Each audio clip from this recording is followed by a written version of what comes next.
गांव पीपलीपुर में हर सुबह बहुत ही शांतिपूर्ण होती थी। हर घर के सामने लगी तुलसी के पौधे में पानी डाला जाता। दूध का उबाल, गायों का रंभाना और बच्चों की खिलखिलाती हंसी वातावरण को आनंदमयी बना देती थी। इसी गांव में रहती थी दादी माँ, जिसका नाम था सुदेशी देवी। सभी लोग उन्हें प्यार से दादी माँ कहकर पुकारते थे। दादी माँ का जीवन सरल और सादा था। वे सुबह जल्दी उठकर अपने बगीचे में काम करती, भगवान की पूजा करती और फिर अपने पोते पोतियों को कहानियाँ सुनाया करती।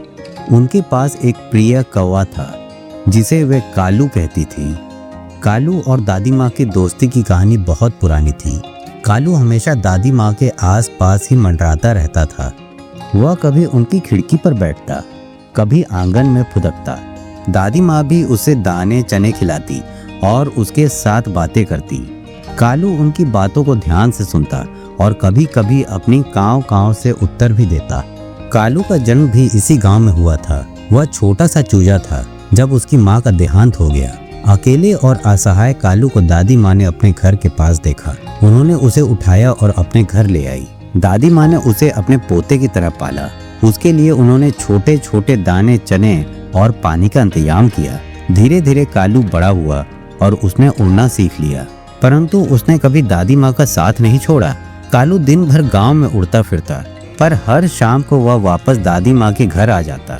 गांव के लोग भी इस अनोखी दोस्ती को देखकर हंसते और कहते, दादी माँ और उनका कालू तो सच्चे साथी हैं। एक दिन जब दादी माँ कालू के साथ बैठी थी, उन्होंने अपने बचपन की कहानी सुनानी शुरू की। कालू, क्या तुम्हें पता है, जब मैं छोटी थी तो मेरे पास भी एक प्यारा कौवा था। उसका नाम भी कालू था। कालू अपनी गर्दन हिलाकर जैसे कह रहा हो, हाँ दादी माँ, मुझे सब सुनना है। दादी माँ ने कालू को बताया, जब वे छोटी थी तब उनके माता पिता का देहांत हो गया था।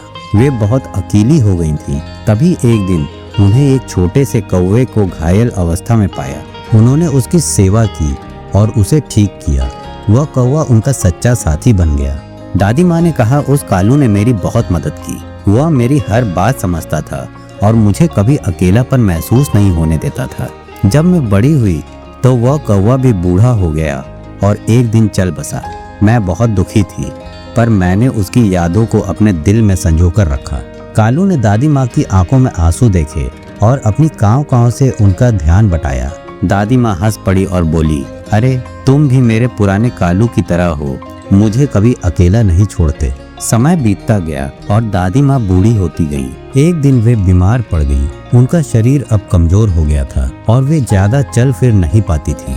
गांव वालों ने देखा कि दादी माँ के बिना कालू भी उदास रहता है। वह उनके पास बैठा रहता और उनकी सेवा करता। कभी कभी वह अपने पंखों से उन्हें हवा करता, तो कभी उनके पास बैठकर उनकी तकलीफ बांटने की कोशिश करता। दादी माँ की बीमारी ने गांव वालों को भी चिंतित कर दिया। सभी लोग उनके घर आकर उनकी सेवा करने लगे, परंतु कालू की सेवा सबसे अनमोल थी।